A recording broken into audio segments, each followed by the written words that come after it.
Hi, ಎಲ್ಲರಿಗೂ ಮಹಾಶಿವರಾತ್ರಿ ಹಬ್ಬದ ಶುಭಾಶಯಗಳು. ಇವತ್ತು ನಾನೇ ದೇವ್ರ ಪೂಜೆ ಮಾಡಿದ್ದು ಮನೆಯಲ್ಲಿ. ಎಷ್ಟು ಚೆನ್ನಾಗಿ ಕಾಣಿಸ್ತಿದೆ ದೇವ್ರ ಫೋಟೋ ಎಲ್ಲ ನೋಡೋಕ್ಕೆ. ನೆಕ್ಸ್ಟು ನಾವು ಮನೆಯಲ್ಲಿ ದೇವ್ರ ಪೂಜೆ ಎಲ್ಲ ಮುಗಿಸ್ಕೊಂಡು ಅಮ್ಮರು ಧರ್ಮಸ್ಥಳಕ್ಕೆ ಹೋಗಿ ಬೆಳ್ಳಿರ ತೇರು ನೋಡ್ಕೊಂಬರ್ತೀವಿ ಅಂತ ಅವರು ಧರ್ಮಸ್ಥಳಕ್ಕೆ ಹೊರಟರು. ನಾವು ಪುಷ್ಪಗಿರಿ ದೇವಸ್ಥಾನಕ್ಕೆ ಹೋಗಿ ಬರೋಣ ಅಂತ ನಾವು ಪುಷ್ಪಗಿರಿ ಬೆಟ್ಟಕ್ಕೆ ಹೊರಟ್ವಿ. ನಾವೆಲ್ಲಿ ಬಂದು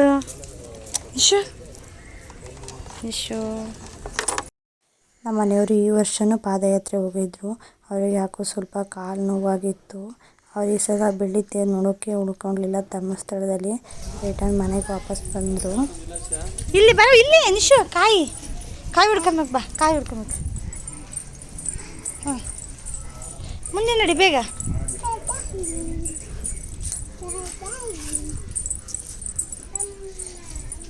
ನೋಡಿ ಅಪ್ಪೆಲ್ಲ ಹೋಗ್ತೈತೆ, ನೀನಿನ್ನು ಇಲ್ಲೇ ಇದೆಯಲ್ಲ.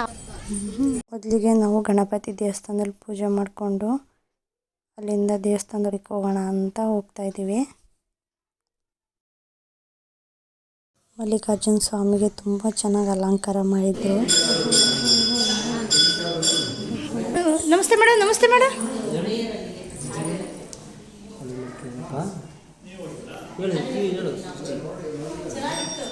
ಹಾಂ ಸರಿ, ಬಾ.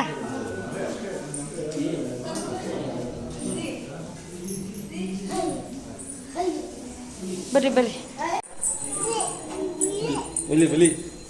ಬಾ. ಸಾಕು ಸಾಕು,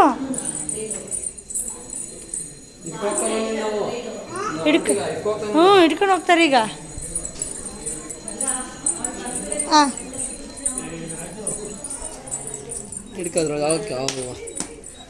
ನಮ್ಮ ನಿಶು ದೇವಸ್ಥಾನಕ್ಕೆ ಬಂದರೆ ಸಾಕು, ಫಸ್ಟು ದೇವರಿಗೆಲ್ಲ ಪೂಜೆ ಮಾಡಿಬಿಡ್ಬೇಕು.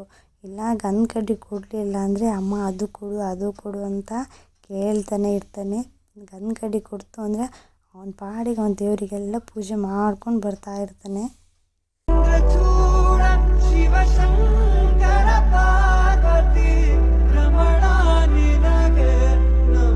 ನಮ್ಮ ಪಾಪನವರ ಒಂದೆರಡು ಫೋಟೋ ತೆಗಿಯೋಣ ನಿಂತ್ಕೊಳ್ಳೋ ಅಂತ ಅಂದರೆ ಅವ್ನು ನಿಲ್ಲಂಗೆ ಇಲ್ಲ.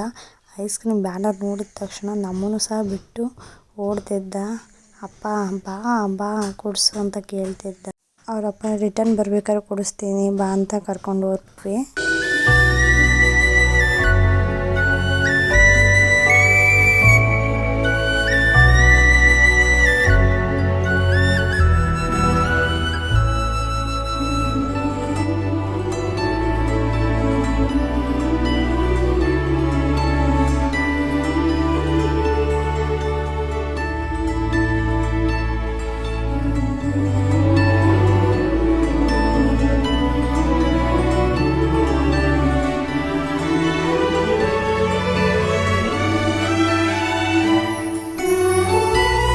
ಇವತ್ತಿನ ದಿನ ಮಾತ್ರ ನಮ್ಮ ನಿಶು ಚೆನ್ನಾಗಿ ಎಂಜಾಯ್ ಮಾಡಿಬಿಟ್ಟ. ಬಾರವ ಟೈಮ್ ಆಗುತ್ತೆ ಮನೆಗೆ ಹೋಗೋಣ ಅಂದರೆ ಬರ್ತಾನೇ ಇಲ್ಲ. ನೆಕ್ಸ್ಟ್ ಅಲ್ಲಿಂದ ನಾವು ನಮ್ಮೂರ ದೇವಸ್ಥಾನಕ್ಕೆ ಬಂದು ಅಲ್ಲೂ ಸಹ ಹಣ್ಣು ಕಾಯಿ ಎಲ್ಲ ಮಾಡಿಸ್ಕೊಂಡು ಮನೆಗೆ ಹೊರಟ್ವಿ.